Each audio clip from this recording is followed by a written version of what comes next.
Bonjour et bienvenue dans ce nouveau concept de vidéo complètement original et dépourvu de tout plagiat. Je préfère le préciser au début, on sait jamais. Dans ces vidéos, on va s'intéresser à un personnage de pop culture et on va essayer d'expliquer ses origines, ses inspirations et pourquoi il est comme ça dans cette œuvre. Bon, du coup, on va parler un petit peu du personnage de Kamaji. Pause.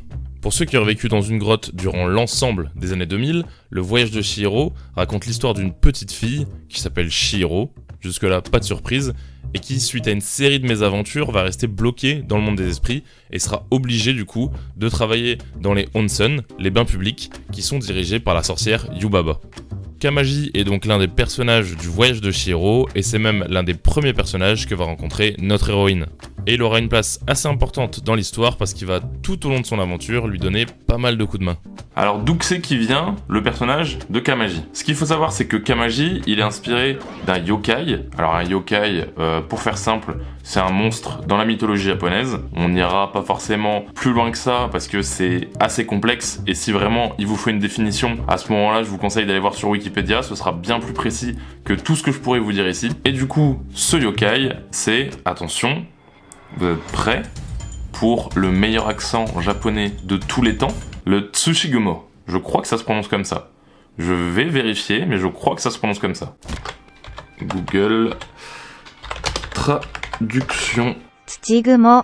Tsushigumo. A priori c'est ça. Je parle japonais actuellement. Cette créature, elle est décrite comme ayant une tête d'oni, des bras et des jambes d'araignée, portant des vêtements de géant et vivant dans les montagnes pour y capturer des voyageurs dans le but de les dévorer. Alors bon, au-delà du fait qu'elle soit pas hyper sympa, je pense qu'il y a quelques mots qui seraient bons de définir. Je pense que araignée, ça va à peu près pour tout le monde. Géant, on est encore sur un concept que tout le monde visualise à peu près. Par contre, le terme Oni, je pense que ça peut être intéressant qu'on le voit ensemble. Selon Wikipédia, encore une fois, un Oni est une sorte de yokai, de créature du folklore japonais, présent dans les arts, la littérature et le théâtre japonais. Autant dire qu'on n'en sait pas beaucoup plus. Les Oni sont décrits comme des créatures de grande taille, avec un regard effrayant, une peau de couleur vive et des dents acérées. Du coup, les Oni, ils se rapprochent plutôt des ogres dans la culture occidentale. Ils sont plutôt décrits comme des géants costauds avec des massues, ce genre de choses. Ils ont la peau rouge dans la plupart des représentations. C'est des bestioles que t'as pas trop envie de croiser quoi. Bon, maintenant on en sait plus, mais ce serait intéressant de savoir pourquoi on a choisi justement ces inspirations-là et cette représentation-là pour Kamaji. Et justement, j'ai trouvé quelques informations complémentaires plutôt intéressantes. Ce qu'il faut savoir, c'est que du coup, Tsushigumo, ça veut dire araignée de terre. Donc littéralement, Kamaji est une araignée qui vit dans la chaufferie qui est a priori en souterrain. Ça colle. Jusque-là, ça colle. Ce qui est également important de savoir, c'est qu'à une certaine époque, dans le Japon féodal, avant même l'apparition du yokai, on utilisait déjà le terme Tsushigumo pour qualifier les rebelles, les renégats, les clans qui étaient ennemis de l'empereur. Et ces clans, ils étaient justement connus pour se cacher dans les montagnes et utiliser un petit peu l'environnement qui les entoure, les grottes, les cavernes, pour pouvoir tendre des embuscades aux armées de l'empereur. Avec tout ça, on comprend beaucoup mieux le caractère un peu défiant, un peu rebelle de Kamaji envers Yubaba. Et là, tout de suite, ça fait beaucoup plus de sens. Le personnage de Kamaji, il n'est pas seulement inspiré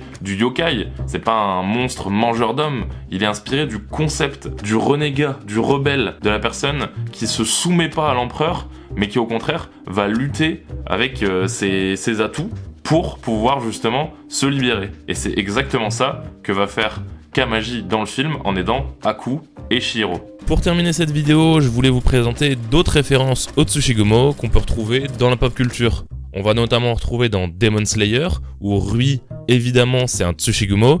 Il vit sur une montagne, il a des pouvoirs d'araignée, physiquement, il ressemble quand même à une araignée, donc c'est assez évident, c'est un Tsushigumo. Les membres de la famille qui s'est créée sont également des Tsushigumo pour les hommes et des Jorogumo pour les femmes. Un petit mot sur le Jorogumo, c'est tout simplement le pendant féminin du Tsushigumo et il a quant à lui la faculté de se transformer en femme pour séduire des hommes, mais évidemment c'est toujours dans le but de les dévorer. On retrouve également des références au Jorogumo dans Fairy Tail où Erza va avoir la malchance d'être transformée en cette créature et même dans One Piece où on peut parler de Black Maria qui a totalement la faculté de se transformer en araignée. Côté jeux vidéo, on pourrait évidemment parler de Nioh, où on retrouve une Jorogumo qui est assez effrayante, ou même de Yokai Watch, où on va retrouver une référence au Tsushigumo.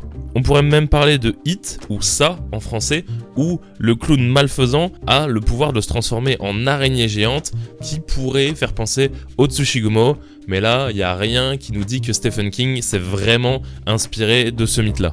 Évidemment, on pourrait encore trouver pas mal de références, je pense notamment aux différentes araignées qu'on va retrouver dans Le Seigneur des Anneaux ou même dans Harry Potter, mais à ce moment-là, elles sont plus vraiment humanoïdes.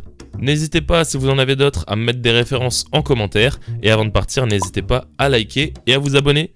Bisous!